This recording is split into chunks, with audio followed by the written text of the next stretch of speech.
तेनालीराम की कहानी, रिश्वत का खेल। विजयनगर के राजा कृष्णदेव राय के दरबार में कलाकारों का बड़ा सम्मान था। उनके दरबार में संगीतकारों, गीतकारों, कवियों और नर्तकों का तांता लगा रहता था। वो सभी दरबार में अपनी अपनी कला का प्रदर्शन करते थे और इसके बदले उन्हें पुरस्कार दिया जाता था।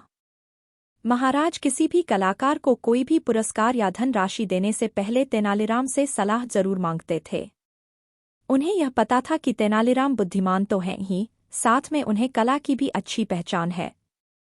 तेनालीराम को मिलने वाले इस सम्मान से बाकी दरबारियों को जलन थी। दरबारी चाहते थे कि राजा तेनालीराम पर विश्वास करना बंद कर दें। एक बार तेनालीराम दरबार में न आ सके। उनकी गैर मौजूदगी का फायदा उठाते हुए दरबारियों ने राजा के कान भरने शुरू कर दिए। उन्होंने राजा से कहा, महाराज तेनालीराम बहुत बेईमान आदमी है। जिस भी कलाकार को उसे पुरस्कार दिलाना होता है, वो उससे पहले रिश्वत ले लेता है।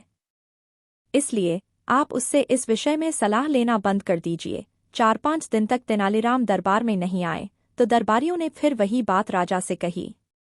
सभी दरबारियों के बार बार कहने पर राजा को भी तेनालीराम पर शक हो गया। जब कुछ दिनों बाद तेनालीराम दरबार में उपस्थित हुए तो उन्हें महाराज कुछ उखड़े उखड़े दिखाई दिए। तेनालीराम ने देखा कि अब महाराज ने किसी को पुरस्कार देने से पहले उससे सलाह लेना बंद कर दिया है। यह देखकर तेनालीराम बहुत उदास हो गए। फिर एक दिन राजा के दरबार में एक गायन प्रतियोगिता का आयोजन किया गया। प्रतियोगिता खत्म होते ही तेनालीराम बोले, एक गायक के अलावा सबको इनाम मिलना चाहिए, लेकिन राजा ने तेनालीराम की बात टाल दी और बिल्कुल उल्टा व्यवहार किया। उन्होंने उस एक गायक को इनाम देकर बाकी सबको खाली हाथ लौटा दिया। तेनालीराम के लिए ये बहुत अपमानजनक बात थी। सभी दरबारी तेनालीराम का यह अपमान देखकर बहुत खुश हुए। कुछ दिनों बाद दरबार में एक बहुत ही सुरीला गायक अपनी कला का प्रदर्शन करने के लिए आया। राजा की आज्ञा पाकर उसने गाना शुरू किया। उसकी आवाज़ और सुरताल बहुत मधुर थे। उस दिन उसने दरबार में एक से बढ़कर एक गीत गाए और पूरी राजसभा को भाव विभोर कर दिया। जब उसका गायन समाप्त हुआ तो तेनालीराम उस गायक से बोले, तुम्हारी आवाज़ बहुत मीठी है और मैंने ऐसे गीत अपने जीवन में कभी नहीं सुने। इस प्रतिभा के लिए तुम्हें 15,000 स्वर्ण मुद्राएं जरूर मिलनी चाहिए। तेनालीराम की बात सुनकर महाराज बोले, तुम्हारी कला वाकई में लाजवाब है, लेकिन हमारे राजकोष में किसी गायक के लिए इतना धन नहीं है, इसलिए अब तुम जा सकते हो। राजा की बात सुनकर गायक बहुत निराश हो गया और अपने वाद्य यंत्र समेटकर जाने लगा।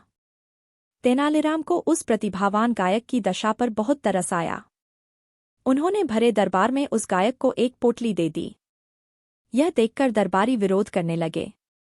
सभी एक स्वर में बोले कि जब राजा ने गायक को कुछ नहीं दिया तो तेनालीराम कौन होता है खैरात बांटने वाला। राजा को भी तेनालीराम की इस हरकत पर बहुत गुस्सा आया। उन्होंने सेवकों को आदेश दिया कि गायक से वो पोटली छीनकर मेरे पास लाओ। सेवक पोटली लेकर राजा के पास आए। राजा ने उस पोटली को खोला तो उसमें मिट्टी का एक बर्तन था। मिट्टी का बर्तन देखकर राजा ने तेनालीराम से सवाल किया कि ये बर्तन तुम गायक को क्यों देना चाहते हो। तेनालीराम बोले, महाराज, बेचारा यह गायक इनाम तो हासिल नहीं कर पाया, लेकिन कम से कम इस दरबार से खाली हाथ तो नहीं जाएगा। इस मिट्टी के बर्तन में वो तारीफ और वाहवाही भरकर ले जाएगा। तेनालीराम के मुंह से यह जवाब सुनकर राजा को उसकी दरियादिली और सच्चाई का ज्ञान हुआ। उनका गुस्सा गायब हो गया और राजा ने गायक को 15,000 स्वर्ण मुद्राएं इनाम में दे दीं।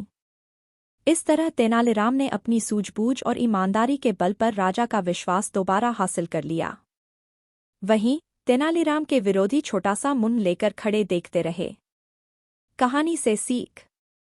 इस कहानी से हमें यही शिक्षा मिलती है कि सच की हमेशा जीत होती है और उसे अंत में सम्मान भी मिलता है।